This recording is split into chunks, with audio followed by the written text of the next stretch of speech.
Hey everybody, Tim Schur here, and today I want to share one leadership action that you can take that will actually bring down high employee cost. Disengaged employees is a huge expense that's often difficult to measure because you might have your KPIs and you might have your goals and you're trying to figure out whether your people are achieving those goals or not. But a lot of time is wasted on procrastination or on people feeling like, well, you don't care about me, so why should I care about you? And it causes a lot of wasted time, a lack of focus, and really it creates a culture of people who don't really care about the company because they feel like the company doesn't care about them. Or maybe it's not the company. Usually it's a leader, it's a supervisor, it's a manager. My boss doesn't care about me, so why should I care about them? And you remember that old saying that says people don't leave their jobs, they leave their managers, they leave their bosses. Every day I'm talking to employees and companies trying to figure out what's going on. And what I found is that leadership teams and C-suite execs and people that are on the ground, employees that are dealing with clients or that are working on the floor or in distribution or on the sales team, they all have a different story about what's going on often in companies, especially large companies. Everybody has a different version of what it's like to work there and where they think their biggest problems are and where they think their biggest potential is. The very best companies seem to have alignment with that, and they tend to be on the same page. But that's rare. Most companies have a lot going on. They've got a lot of moving parts. They've got all kinds of personalities. So if you have a 1,000-person company, you're going to have a lot of moving pieces, and that's a lot of personalities. That's 1,000 personalities. And so since I work in the field of personalities and human behavior, I spend a lot of time having conversations trying to understand how people are viewing situations and what are the underlying unconscious beliefs that are driving their behavior, that are causing them to tell the story that they're telling themselves and anybody else who will listen. And one of the common stories that I hear is that my boss doesn't care about me. My boss makes me look like I'm incompetent, or my boss comes in yelling, or my boss acts like they never do anything wrong and everybody else is the problem and we can't stand it, or we can't stand him or we can't stand her. But we also know that they're the boss, or maybe they're the favorite of the boss. A lot of times if you have a family-owned company, it's the son of the boss that is creating a lot of problems, but it's the son of the boss. And so, what can you do, right? Or in big companies, maybe a VP, the CEO brought this VP in or brought this VP up through the ranks. And now this vice president is a real problem. And a lot of people don't care for that person, but the CEO, it's like their golden child, right? And so how do you deal with that? A lot of people don't know how to deal with it. And so they end up just not doing anything. They're afraid that they're going to lose their job. So they don't speak up. They don't say anything. Or sometimes they try to say something and it gets shut down, or they try to give feedback to that VP in this example. And that VP throws it back at them, right? Or doesn't take them serious or blames it on them. Or they, most people are too afraid to actually go over that VP's head and go right to the CEO because they're afraid they're going to lose their job. And so what do? They don't hardly do anything, which means doing their job as well.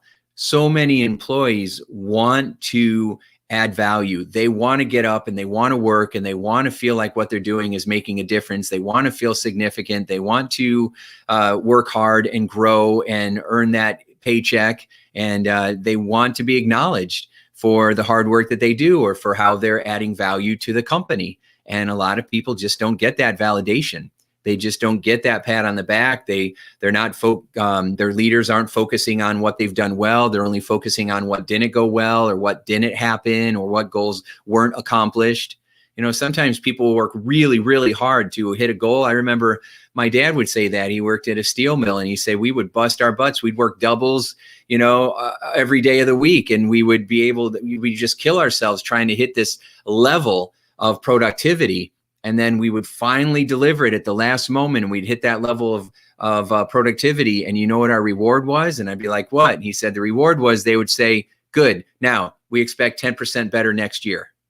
And it's like, not good job, not we're proud of you, not here's a bonus, not here we've had a really great job, so we're going to give you some perks.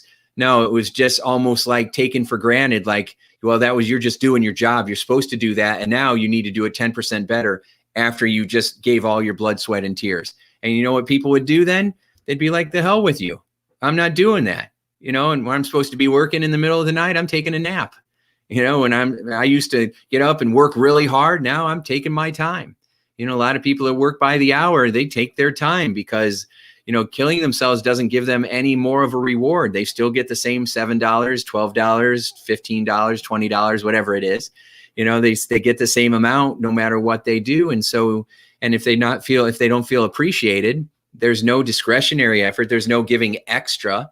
A lot of times when people feel like they're trying to give extra or give good ideas or give good feedback, they feel like it gets shoved back in their face or it gets ignored. So people say, well, heck with it then. I'm not going to share any more ideas with you. I'm not going to tell you what's going wrong. You'll figure it out eventually when this goes wrong or this person sues you or when these people quit or when I quit or, when we get bad reviews online and so people are just hoping almost for the train wreck so that they can go, see, I told you, I've been trying to tell you this. You wouldn't listen. So now I'm just going to watch it happen.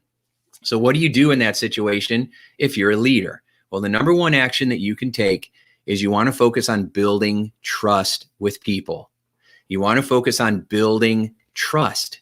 And the only way that you can build trust is to do a couple of things. One, you start to tell someone you're going to do something and then you do it so that you're consistent, right? Tell people you're going to do something, make them a promise, and then make sure you follow through on that promise. Or start with something small. I'm going to call you tomorrow at 2:00, and then you call them tomorrow at 2:00. You don't let anything get in the way of that. That's how you start to build trust. If you want to re-engage people, you got to also help them feel validated. I have an acronym. I call it LOVE, LUV. It stands for listen to, understand, and validate people. All day long as a leader, your job is to grow your people.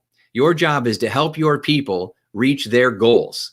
Your job is not to get caught up on your own to-do list, not get caught up on, focusing on all the other things that you feel you need to get done. Your main job as a leader is to grow your people and coach them to their success. And if you say, well, I don't have time for that, then there's a problem with your approach. There's a problem probably with your beliefs and your mindset as well.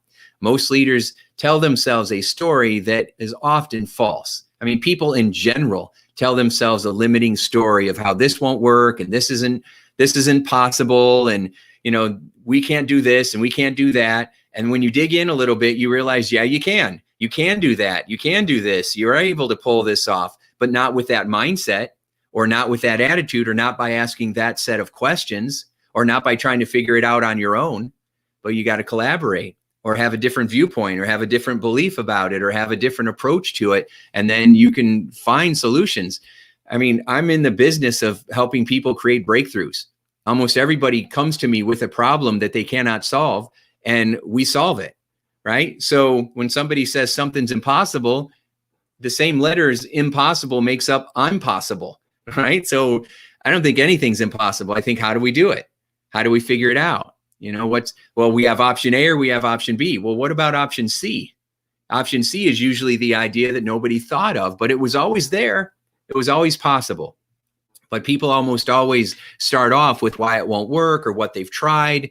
And then when they feel like it's not happening, then they start blaming other people, right? So I've talked to a lot of leaders and managers over the years who have said, well, that person's just lazy. They just don't care. They just don't want to work hard, right? Or I've taught them how to do something 10 times and they just don't want to learn it. Well, it's probably how you're teaching them. It's probably your approach or how you're acting otherwise in that relationship. Usually it's not that people are lazy, because when I talk to these people that have been, called lazy, when I actually talk to those people, they're not lazy at all. They just don't feel respected, or they haven't been coached in a way that's going to work for their personality. They'll say that their supervisor isn't flexible or doesn't listen to their feedback or doesn't help when they ask. Of course, the leader didn't bring up any of that, right? Because I'm fine. I don't have an issue. In fact, if you're a leader and you ever say, I'm fine, I don't have an issue, I already know all this stuff, I don't need this stuff, this is for other people, that should immediately let you know that you're probably the problem. because everybody has blind spots. Everybody has issues that they're not aware of. We all have those beliefs that hold us back. And in every interaction you're having with somebody else, you're either making a deposit or you're making a withdrawal. You're either strengthening that relationship and strengthening the trust, or you are weakening the relationship and breaking the trust. Every time you talk to somebody, that's what's happening.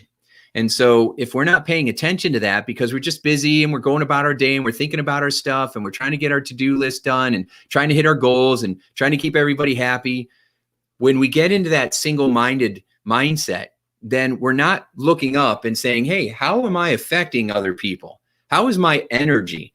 I remember there was a leader, and he was so busy trying to get his to-do list done that when he would walk through the factory, he wouldn't make eye contact with any of his employees because he was afraid one of them would say hi or ask a question or want to start a conversation. And he felt he was too busy for that. He had to get his stuff done. So when he ran through, he would ignore everybody. What kind of message do you think he was sending to his team? And do you think that made his team feel like they wanted to work harder, that they wanted to help him achieve his goals, that they wanted to help him hit his numbers? No, they wanted to mutiny. You know, like, well, you don't even care enough to make eye contact with us. You won't even say hi. You won't even speak to us. And yet you want me to bust my butt for you? You want me to do all this extra stuff for you? Why? You know, what's in it for me? And that's how people think. And so when I helped that leader to understand that, at first there was resistance, because there's always resistance. There's 3 phases to a breakthrough. Step 1 is resistance. Even if it's good for us, we'll push back, right? Step 2 is confusion. It's like, all right, I'm starting to let go of that old belief or that old story that was holding me back, but I don't quite believe the new one yet. So I'm kind of in this middle ground. And when most people are in a middle ground, they tend to go back to what they know. The devil I know is better than the devil I don't. So they go back to their old way, which just creates the bad pattern all over again. The 3rd phase is breakthrough, where you get through the resistance, you get through the confusion, and then you have that aha moment, that big moment where you all of a sudden see things differently or you show up in a new way. So for that person, he started slowing down, talking to people, making eye contact, having conversations. He decided that those relationships with his people were going to be more important than getting one more thing off that to-do list. Even if that customer had to wait a little bit longer to hear back from him, he was going to make sure that his internal customers, his employees, felt like they were number one. Because if you treat your employees like number one, then your employees will treat your customers like they're number one. And if you don't, they won't either. So he started having those conversations, building that trust back up, helping people feel validated, connecting with people, making them feel like they mattered and they were important. And then over time, production went up and he didn't have to do anything different. He was just making deposits into those relationships. And all of a sudden production went up, mistakes went down. It seemed like things were going better all of a sudden. That was not a fluke or an accident. That was because he adjusted his belief, which allowed him to adjust his approach, which allowed him to produce a new result that felt easy. It didn't feel like he had to force it. Before, he was always stressed out, and he was a good person, but he was a stressed out leader, and he was always running too fast and too hard, and in my opinion, not in the right direction. And so things just were never going the way that he wanted. And when he started making deposits into his people, intentionally building trust, strengthening the relationships, and loving them, listening to, understand, validating, then it made everything better. He used to also have a belief that, well, if I stop, they're just going to start complaining. When people are complaining, they're not just complaining. They're trying to help you understand what's going on because they're in the trenches. They're trying to help you know what needs to happen. Now, sometimes it's just not feasible, right? So I've worked with companies before where their technology was just outdated and salespeople would be going crazy. They're like, this doesn't work and this is too slow and this is holding us back. But it would have cost, $100,000 to be able to upgrade their technology, and they didn't have that in the budget, even if it would have been a great solution. And they would share that. Hey, we just don't have the money for that. And so people would say, well, what can we do to be able to do this? Because the money that we would invest, we would be able to make it back because we could sell so much more and so much faster. Right. And so sometimes companies would take that and say, you know what, that's right. We're going to use that as an incentive and we're going to work together to make this happen. And then they did. And other companies were like, no, we're not doing that. We already told you that. Quit complaining about it. Right. And so people would feel like they were just stuck and they weren't being heard and they weren't being respected, or they weren't given the right tools to be able to accomplish the goals and the tasks that they were given. It's like, you want me to dig a hole? Give me a shovel, right? Don't tell me to use my hands. And so when you are building trust, you want to listen to people. You want to quit thinking of them as wasting your time or always complaining, because people will live up or down to the expectations you have of them. And a lot of times people don't even realize they have these expectations, but we all have these judgments, or what people are calling biases. We all have these unconscious biases that interfere with our ability to find solutions. And so I just wanted to share this quick tip for you, that if you're struggling with turnover or churn or a negative work environment, or people are stressed out, or people are pointing fingers, or you have these mini kingdoms and these silos and people are hoarding information, or they're not working collaboratively together, or not supporting one another, the first thing you want to do is you want to take a look at leadership.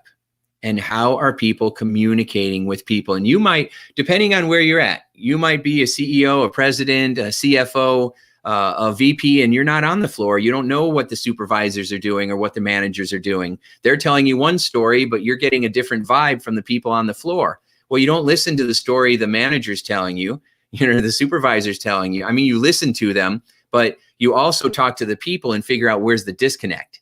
So you get both sides of the story, not just one side of the story, because you don't have all the pieces of the puzzle then, right? When you talk to other people and you ask for feedback, if they are afraid to give it to you, that should be a red flag. If they're afraid they're going to get fired or there's going to be retaliation, that should be a red flag. If they are open and honest and not yelling or being mean, but they're just really saying, hey, this is what we're experiencing. And every time this person comes and talks to us, they never take responsibility. They're always blaming somebody else. They're always making it look like it's someone else's fault, or they treat me like I'm an infant, or like I'm stupid instead of treating me like a grown adult. They're not respectful. They lose their temper. They're always yelling and screaming, or they're very sarcastic, or they make rude comments. You're just waiting for a lawsuit. You're just asking for a lawsuit. In our culture today, where we're at in the world right now, in this cancel culture that we're a part of, you're just waiting to get sued, because people aren't putting up with that type of leadership anymore. So if you have people that are underneath you, you want to take a good hard look at your leaders, even the ones that you like, because they still are a human being, and we all have our blind spots.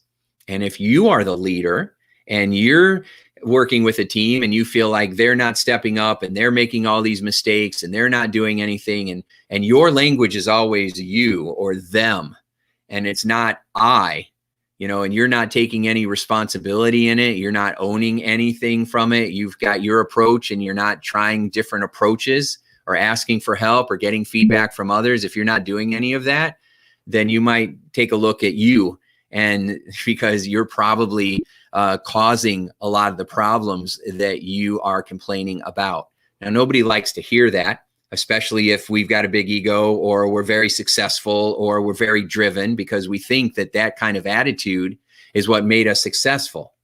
But that's not the attitude. You got successful in spite of that attitude.